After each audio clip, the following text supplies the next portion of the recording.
Wow. Another another crazy epic chapter from Kishimoto. Alright. So this is PS360 HD2, and this is my review of Naruto chapter 663. Alright, so the chapter begins with Sakura panicking because she realizes that Naruto's heart had stopped beating.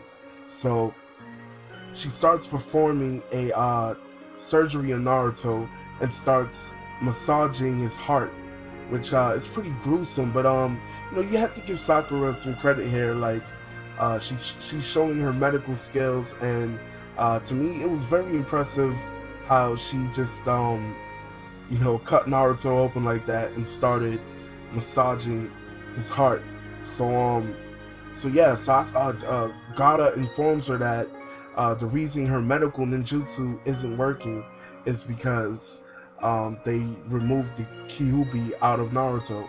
So the only way to save Naruto, as many people have guessed, is that Kurama told Gaara to bring Naruto to Minato so he can give Naruto the other half of Kurama. So, a lot of people figured that that would be the solution to Naruto's current situation. Um, anyway, we switch back over to Sasuke, and he's still, he's pretty much on the verge of death. And Tobirama mentions that he wished he could send Sasuke a piece of his soul, or his soul. I guess it's a Kenjutsu technique, in the vein of what Chio used to save Gata. So yeah, Tobirama's a complete badass, man. Every time, even when he's down and he's out, he's still gaining new feats. So yeah, we move on from Tobirama, and this is really impressive.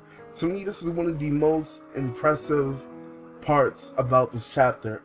Karen is on a tear, and she's completely destroying the wood golem. Now, that was completely shocking. She's using Kushina's ceiling chains, I believe. I'm trying to remember the name for the technique or whatever it's called, but I can't remember. So anyway, yeah, she's using the Uzumaki ceiling chains, and she's tearing up the wood golem. Uh, the masked man, Swirly Zetsu, stabs her and does that wood jutsu thing, and completely just like skewers her, and she just keeps going. She just bites her arm and she heals herself. Now, a lot of people are complaining, saying it's an asshole, because if she could heal herself and use those Uzumaki ceiling chains, why didn't she use them before? Um, uh, like when Sasuke stabbed her, like why didn't she heal herself, or why didn't she use those Uzumaki chains? And I say to those people, it's a different situation. You know, maybe when Sasuke stabbed her, she was in shock, and she couldn't react, and she couldn't move because she fell flat and was motionless when Sasuke stabbed her. So to those guys, I say stop bitching, stop nitpicking, and just try to enjoy the manga.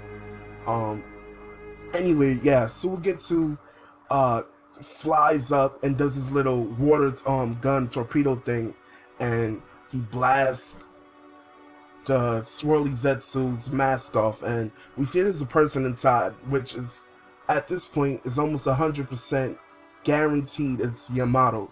So yeah, Team Taka was looking pretty badass this chapter. Orochimaru uh stretches out his neck, bites the Swirly Zetsu, and infects him with the curse mark, and that paralyzes him. So in a badass team combination effort, Team Taka just solos Swirly Zetsu.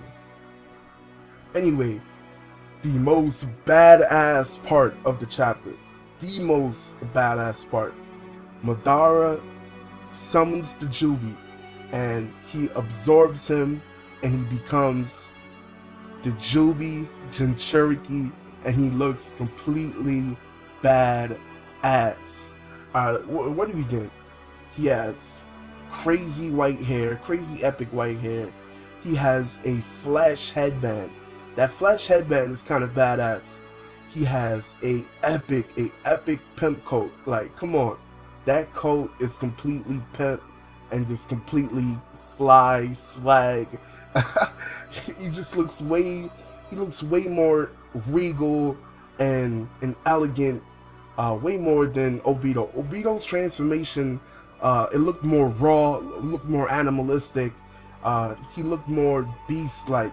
Um, Madara's transformation, he looks more like the Sage of the Six Paths, and he just looks clean. He has on black gloves, black boots, just look completely badass, man. And I gotta say, that was very surprising. I wasn't expecting Madara to become the Jubi Jinchuriki that quick, man. Yeah, so Sasuke and Naruto, I don't know what their next power-ups are gonna be, but they seriously are gonna need some extreme firepower to go head-to-head with this guy. I mean, we all thought they needed a power-up to fight one-eye regular Madara from, last chapters. Now they have to fight two-eyed, probably, because he's gonna go get his second Rinnegan. Two Rinnegan-eyed Jubi Madara. So yeah, I don't know, man. Shit is about to get really epic. And we switch back over to Naruto and Sakura. Sakura is performing CPR, still massaging Naruto's heart, and they're heading over to Minato and Kakashi. Madara's heading over to Minato and Kakashi. So I don't know how that's gonna work. Will they meet up? Like, who's gonna get to Minato and Kakashi first? Madara or Naruto and Sakura? And last crazy part of the chapter, we switch back over to Sasuke, and we see feet, some very damaged, badly wounded looking feet standing in front of Sasuke, and the chapter ends with someone mysterious appears. Now, in my opinion, I think it's obvious who that someone is, and that someone is Kabuto. He obviously, he finally found himself in Izanami, and he came out a changed person. And he showed up to the battlefield, and I guess he's gonna repay Itachi's debt to Sasuke and save Sasuke's life. So yeah, I think it's fitting, man. I can't wait for next week, man. Tell me what you guys think. Tell me who you guys think is the mysterious person that showed up in front of Sasuke. Tell me who you guys think. Who's gonna arrive to Minato and Kakashi first, Madara or Naruto? But yeah, man, this is PS360 HD2, and as always, have a great day. Badass chapter. I'm out. Peace.